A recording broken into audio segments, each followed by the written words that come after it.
Hello दोस्तों, नमस्कार। आशा करता हूँ आप स्वस्थ होंगे, मस्त होंगे। मैं अखिलेश सिंह मैथमेटिक्स कैलकुलेशन में आपका स्वागत करता हूँ। तो दोस्तों, कल मैंने एक वीडियो यानी पार्ट 1 एक अपलोड किया था। आशा करता हूँ आप लोगों ने उसे देखा होगा, अच्छा भी लगा होगा, और यदि अच्छा लगा हो तो लाइक करिए, शेयर करिए, कमेंट करिए और सब्सक्राइब भी कर लीजिए। जिससे क्या होगा, हमारा आने वाला वीडियो आप सबसे पहले देख पाएंगे। तो दोस्तों, बिना टाइम वेस्ट किए अपन चालू करते हैं। यानी कल मैंने स्टार्ट किया था परसेंटेज का बेसिक बताया था परसेंटेज क्या होता है, कैसे लगता है, कैसे उसको कन्वर्ट करते हैं, परसेंटेज को फ्रैक्शन में कन्वर्ट करते हैं, फ्रैक्शन को परसेंटेज में कन्वर्ट करते हैं। तो थोड़ा बहुत बताया था, आज उसी को आगे बढ़ाएंगे। तो दोस्तों देखिए, यानी परसेंटेज,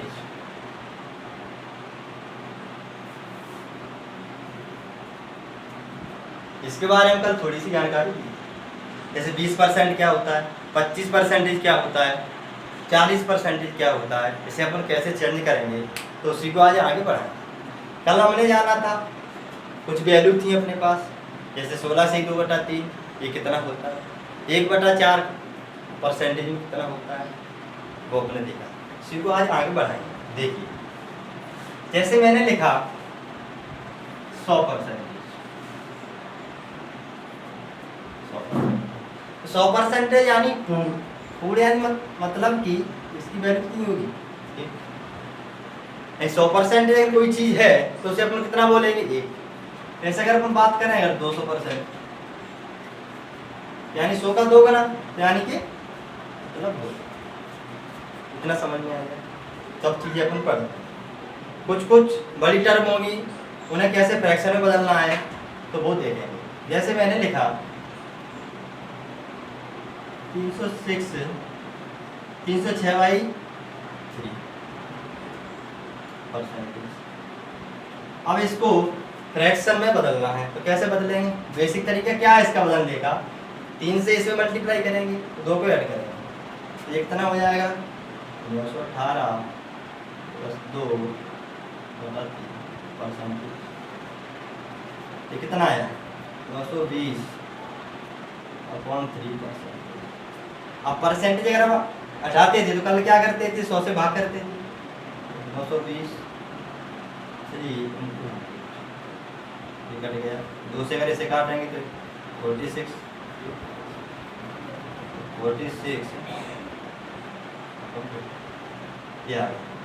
यानी 306 से 2/3 को आप फ्रैक्शन में कन्वर्ट करेंगे तो 40/15। ये तो हो गया इसका बेसिक मेथड। अगर इसको अपन थोड़ा शॉर्ट में करें, कैसे करेंगे, मैंने लिखा 306 से 2/3 परसेंटेज। इसे आप नहीं लिख सकते 300 + 6 से 2/3 परसेंटेज। तो हाँ या ना, 300 यानी कि 100% को 1, 200% को 2, 300% को कितना 3, तो 6 से 2/3 मतलब 1/15। 15 गुना 3 45 और 1 कितना आ गया 40/15। ये बेसिक है, ये थोड़ा कॉन्सेप्ट वाइज है, ट्रिक भी बोल सकते हो आप इसे। ठीक, दूसरा करें। ऐसे ही दूसरा से मैंने लिया 316 से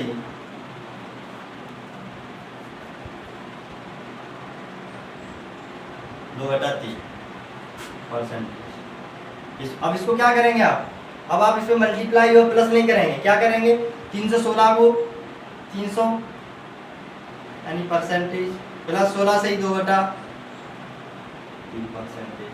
300 का मतलब 3, 16 से 2/3 का मतलब 1/6, 6 गुना 3 18 1 19, 19/6 खत्म। ठीक, दूसरा ऐसे ही मैंने लिखा 457 से 1/7%। फ्रैक्शन में बदलना है इसको, तो क्या करेंगे 400 प्लस 57 सही 1/7, ये कितना हो गया 4। 57 से 1/7 कितना, कुछ याद है? मैंने बताया था 14 सही 2/7, 1/7, यानी कि 14 सही 2/7% वैल्यू बताई थी 1/7। ठीक, तो अगर हम बात करें अगर 4 सही 7, 4 से मल्टीप्लाई करेंगे तो 4 दूनी 8, ये 56/7, तो 4/7 की वैल्यू कितनी आ गई, इसमें डाल देते थे, इसको बैठा देते थे 1/7, 14 सही 2/7। तो अब मुझे वैल्यू निकालनी हो, अगर मान लो 2/7 की, मतलब 1/7 में 2 से गुणा हो रहा है, तो 2 का ऐसे मल्टीप्लाई करते हैं, तो 14 दूनी 28 और 2 दूनी 4, 7, 4/7। ऐसे अगर कितना निकालना है अपन को, 4/7 की वैल्यू निकालना है ऐसे, तो 4 से मल्टीप्लाई करेंगे तो 14 गुना 4 56, 4 गुना 2 8/7। एक बार इसमें हो जाएगा 8 में, तो एक को यहाँ पर आ जाएगा, तो कितना हो जाएगा 57 सही 1/7। तो यानी कि 57 से 1/7% लिखा, उसका मतलब कितना है 4/7। तो इसको कितना लिख सकते हैं अपन 4/7, कितना है 7 गुना 4 28 प्लस 4/7 32/7। समझ में आया? दूसरा अगला लेते हैं, मैं करा देता हूँ 4 4 देख लेना आप। ठीक, जैसे का 616 सही 2/3%। अब मैं ऐसे भी नहीं लिखूंगा कि 600 को 616 को पहले 600 लिखूँ, फिर 16 सही 2/3 लिखूँ, नहीं, 616 आपको दिख रहा है, यानी 600 प्लस 16, तो 600 यानी कि 6, 16 सही 2/3 यानी 1/6, 6 गुना 6 36 एक बार भी याद करता। ठीक, ये लिख लिया आपने। आगे इतना समझ, कोई भी वैल्यू हो, यानी x y z 700 हो, 714 हो, 708 हो, 800 900 हो, यानी 100% की एक, 200 देगा तो 2 मान लेंगे, 300 देगा तो 3 मान लेंगे, 400 देगा तो 4 मान लेंगे। ठीक, अब ये तो परसेंटेज से फ्रैक्शन था, अब फ्रैक्शन से अपन परसेंटेज देखें। जैसे मान लो मैंने लिखा आपको हिसाब 7 10/7 है, 10/7 ये फ्रैक्शन में बदलिए, सॉरी ये फ्रैक्शन है, परसेंटेज में बदलिए। तो कैसे बदलेंगे, 100 10/7 इंटू 100, यानी 1000 7 गुना 7 7 गुना 4 7 गुना 7 2 7 गुना 14, इतना परसेंटेज है। और थोड़ा अपन तो शॉर्ट करेंगे इसे, 10/7। ठीक, इसका मतलब क्या लिखा है, ये 1 सही 3/7। ठीक, एक का मतलब मैंने बताया था कितना 100%, तो एक को तो इसे कैसे लिख सकते हैं 1 + 3/7, एक का मतलब 100, तो ये हो गया 100% प्लस 3/7, 1/7 14 सही 2/7, तो 3 से मल्टीप्लाई कितना आ जाएगा 14 42, यानी कि 42 सही 42 6 सही 7 कितना आ जाएगा 1/7 में 14 सही 2/7 में अगर आप 3 से मल्टीप्लाई करेंगे तो 42 सही 6/7, ये कितना हो गया 100%, और इधर जोड़ देंगे 1 और 2 6/, ठीक, क्लियर? ठीक है, देखो मैंने लिखा 12/7, इसका मतलब क्या लिखा है, क्या लिखा है, 1 सही 5 ये लिखा है। इसको अपन कितना लिखेंगे, 5 आ गया। अभी 4/7 था, कितना था, 4 से मल्टीप्लाई कर रहे थे, 14 से 1/7 से मल्टीप्लाई करें तो कितना आ जाएगा, 14 गुना 5 70 और 3 73 73 आ गया, आया ना। और इधर ये 3 173 सही। ये समझ में नहीं आया, देखो यहाँ 5/7 यानी 1/7 की वैल्यू 14 से 1/7 5/8 अपने का 5 से मल्टीप्लाई तो 10 70/3 मल्टीप्लाई करेंगे तो 7 एक बार भाग जाएगा, 3 बचेंगे यानी ये 3 इधर आ जाएंगे 73 और ये 3 सॉरी 7 के साथ 71 हो गया, सॉरी कितना हुआ 71 से 3/7 73 नहीं हो सकता 71 होगा 71 ठीक। तो ये कितना हो गया 70 100 और 71 कितना हुआ 1 ठीक ठीक। दूसरा ऐसे अभी अपन 11/12 है, ये परसेंटेज में कन्वर्ट करना है तो आप क्या करोगे 100 से मल्टीप्लाई, तो 100 से मल्टीप्लाई ना करें, इसको मैं लिख सकता हूँ 1 - 11/12 और हाँ यार 12 से 1 में गुणा करेंगे 12 - 11 निकल और 12 क्या आ जाएगा। इसका मतलब कितना है, एक का कितना 100 से कितना लिखेंगे अपन 100%।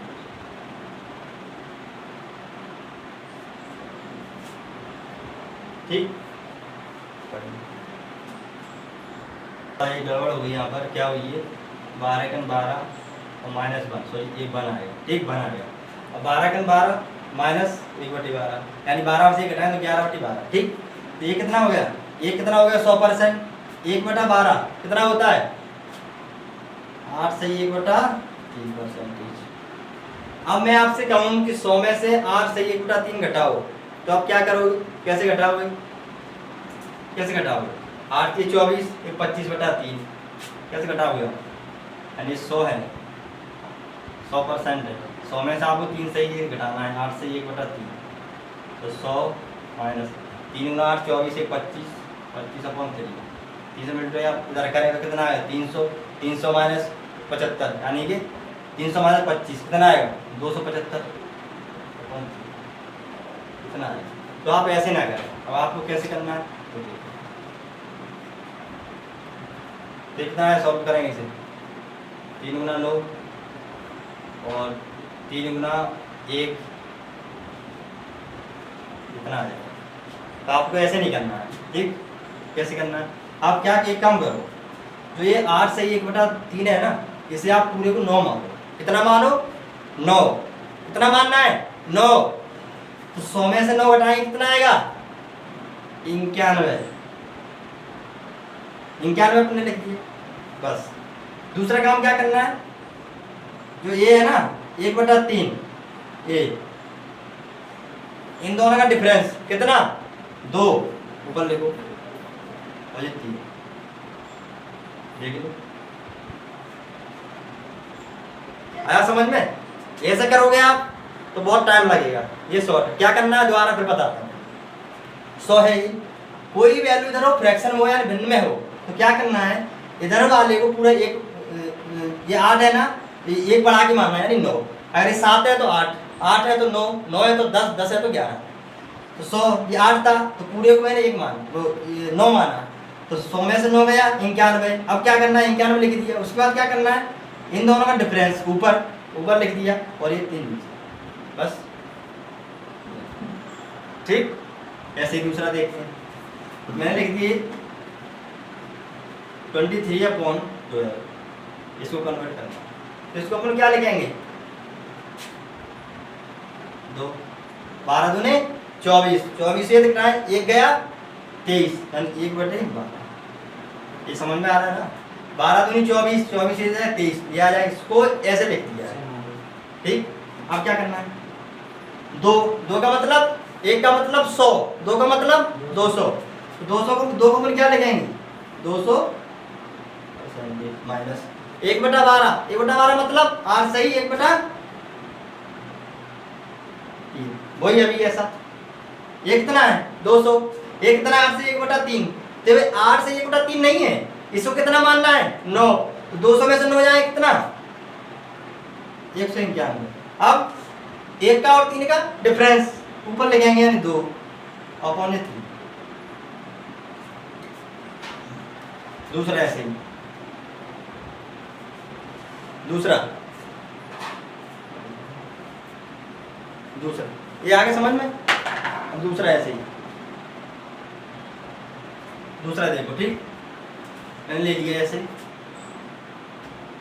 38/13। इसको क्या लिख सकते हैं 3 माइनस के 1/, क्योंकि 13 3 39, 39 में से क्या कितना 38, तो 38/13, 3 को कितना लिखेंगे अपन 300%। अब भाई 1/13, अब ये तो भाई आपको याद होना चाहिए, मैंने कल बता रखा कितना होता है 7 सही 9/13, ठीक। यहाँ लिख देता हूँ 300% माइनस 7 सही 9/13%। अब कोई घटाना है, ये 300 है, ये 7 सही 9/13, तो क्या करेंगे 300, इधर ये 7 सही 9/13, यानी 7 नहीं कितना 8, तो 300 में से 8 जाएगा कितना बचेगा 292। अब 13 और 9 का डिफरेंस कितना 4/13 किया गया, ठीक है। तो अपने परसेंटेज फ्रैक्शन परसेंटेज कन्वर्ट करना सीख लिया। अब आगे बढ़ते, कल मैं बता रहा था आपको 20% है तो 1/5, 25% है तो 1/4। एक्चुअल में ये काम कैसे करते हैं, कैसे अप्लाई करेंगे, कैसे अपन लगाएंगे, तो वो देखेंगे। जैसे मैंने लिखा कितना ये 20%, रूबरू है आप सब इससे, इसको मतलब 1/5। अब एक्चुअली 1/5 है क्या, मैंने लिखा 20%, आपने बोला सर 1/5। अब 1/5 में 1 क्या है और 5 क्या है, तो इसे करेंगे, यहाँ से डाल देते हैं तो थोड़ा गलती हो जाए, यानी ये देखा 20%, 1/5, तो ये ओरिजिनल वैल्यू है, ये क्या है ओरिजिनल वैल्यू यानी मूल संख्या, और ये क्या है प्रतिशत परिणाम यानी परसेंटेज रिजल्ट। जैसे कोई आपसे कहता है कि भाई 20% की वृद्धि, 20% की वृद्धि मतलब 1/5, यानी कोई वस्तु अगर 5 रुपए की है, अगर उसे आप 20% इंक्रीज या डिक्रीज करेंगे, इंक्रीज करेंगे तो यानी 1 बढ़ेगा, और आप डिक्रीज यानी कि कमी करेंगे तो यानी 5 में 1 रुपये घटेगा। इंक्रीज मतलब वृद्धि, डिक्रीज मतलब की कमी। यानी 20% का अगर कोई बोलता है आपसे प्रॉफिट हुआ है, लाभ हुआ है, तो यानी 5 पर 1 की फायदा हो गई, यानी कि मतलब अगर ये पेन मैंने 5 रुपए का खरीदा और अगर इसको मैं 20% यानी कि प्रॉफिट पे अगर बेचूंगा तो ये 5 का पेन 6 रुपए में बेचेगा, यानी कि 5 पर 1 कमाना। अगर यही अगर 20% यानी कि कमी में बेचूंगा तो यानी 5 का पेन है, और अगर मैंने अगर इसको 20% की यानी कमी से बेचा, यानी 20% की हानि से बेचा, तो ये 5 का पेन 4 रुपए में बेचेगा। इतनी बात के लिए यानी कि जो ऊपर जो संख्या आएगी ये निश्चित करेगी आपको कितना प्रॉफिट है, कितना लॉस है, यानी कितनी हानि है और कितना लाभ है। यानी इसे अपन कहें, इसमें 2 काम होंगे, या तो इंक्रीज होगी या फिर ये डिक्रीज होगी, यानी कि यार वृद्धि होगी ये, यानी कि ये कमी होगी, वृद्धि होगी यानी कि वृद्धि, ठीक। इतनी बात की इसे कहेंगे मूल संख्या यानी ओरिजिनल वैल्यू।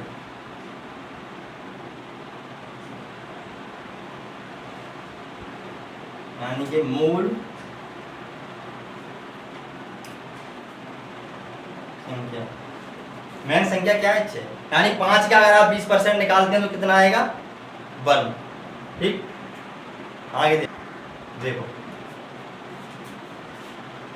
इस कोई वस्तु है अगर 100 रुपए की, कितने की? 100 रुपए की। मान लीजिए मैं बुक 100 रुपए की खरीद के लेके आया, मेरा मन हुआ इसे बेच दूं, तो मैंने सोचा कि भाई मैं इसको 20% की प्रॉफिट पे बेचता हूँ। प्रॉफिट को अपन प्लस लगाते हैं, यानी प्रॉफिट यानी कि लाभ, यानी और हानि को अपन माइनस से दर्शाते हैं, लॉस। तो ये 100 है, अगर मैं इसको 20% के लाभ पे बेचूंगा तो यानी 100 पर 20, तो कितना रुपए मिलेंगे आपको? यानी 100 की जो वस्तु थी वो कितने की बिकेगी आपकी? 120 की। तो यानी कि मतलब ये हुआ कि अगर 100 है, अगर आप इसे 20% बढ़ाएंगे तो ये 120 आएगा। मतलब अगर हम इसको काटें तो ये देखेंगे आप 20 गुना 5, ये अनुपात में अगर लिखेंगे 20 गुना 5 100, 20 गुना 6, मतलब कि एक, वही मैं आपसे बोल रहा था 20%। 20% मतलब 1/5, 5 पे 1, तो ये क्या है? 5 की हमारी वस्तु थी वो 6 में बिक गई। 20% का मतलब सीधा सीधा 5 की खरीदेंगे वो 6 की बेचेंगे, तो ये मूल संख्या है। ये बढ़ने के बाद जो संख्या आएगी वो संख्या है। ठीक, आगे ऐसे कोई कहता है भाई 25% का लाभ, तो आप क्या करेंगे? 1/4। तो मुझे पता है ये मूल संख्या है, और अगर ये प्रॉफिट है यानी इसमें वृद्धि हो रही है, तो ये 4 है, तो 4 की वस्तु पर 1 रुपये मिलेगा, तो यानी 4 की वस्तु जो है 4 से वो कितने मिलेगी अपने को? 5 में। यानी 4 रुपये की वस्तु थी, वो उस पर 25% का लाभ हुआ तो 5 में बिकेगी, यानी 4 से 5 कहेंगे। अगर मैंने लिखा 20%, 20% मतलब 1/5, तो यानी कि मूल संख्या 5 है, यानी कि 20% का अगर 5 पे प्रॉफिट अगर हो रहा है तो 5 रुपए की वस्तु है, उसमें 1 कमाए तो कितने की बिकेगी? वो 6 की। ये मूल संख्या है, बड़ी हुई संख्या है, और इनमें जो डिफरेंस होता है वो क्या होता है? लाभ या हानि, लाभ या लाभ कहेंगे। अब किसी ने बोला साहब प्रॉफिट को अपन ऐसे भी लिख सकते हैं, ऊपर साइन करके, नीचे का करेंगे तो हानि। मैंने कहा साहब 25% की हानि हो गई, तो 1/4, तो मैं खरीदी के लाया था पहले को 4 रुपए की, और इसमें अगर 25% का घाटा हुआ है सॉरी 4 रुपए में अगर 1 रुपए का घाटा हुआ है, तो 4 से कितने में बिकेगी? 3 में, यानी 1 रुपया की यहाँ पर कमी आई। और मैंने यहाँ पर लिखा ये माइनस, यानी कि 20%, ये लिखा, यानी 1/5। अब इस पर 1 रुपए का घाटा हुआ है, यानी 20% की हानि, तो 5 पर 1 की हानि, तो मतलब 5 के रुपये जो मैंने खरीदी थी तो 1 रुपए की उसमें हानि हो गई, यानी ये कितने की बिकेगी? 4। ये क्या रेशियो? आपको पूरा परसेंटेज इस पे काम करना है। 20% का मतलब प्रॉफिट हो रहा है तो 5 से 6, और कमी हो रही है तो 5 से 4। 25% 1/4, यानी कि वृद्धि हो रही है तो 4 से 5, और कमी हो रही है तो 4 से 3। अगर कोई आपसे कहता है 10% की कमी हो गई, तो 10% अगर कमी हो गई तो यानी कि जो वस्तु 100 की थी वो 90 की बिकेगी, यानी 10 से 9। प्रॉफिट अगर हो गया तो कोई वस्तु 100 की थी तो वो 110 की बिकेगी। तो अगर आप 100 और 110 का रेशियो अगर आप निकालें 1/0, तो ये 10 से 11 आ जाएगा। ठीक है, ऐसी आशा करते हैं आपको ये वीडियो अच्छा लगा, समझ में भी आया हो। कोशिश हमारी यही थी। अगर अच्छा लगा हो तो वही बात, हर बार आप मैं बोलूँ आप सुनो, लाइक शेयर कमेंट और सब्सक्राइब। ठीक, नेक्स्ट वीडियो कल करेंगे पूरा ऐसे। आज ही बेसिक समाप्त हुआ, कल से अपन इसके क्वेश्चन स्टार्ट करेंगे।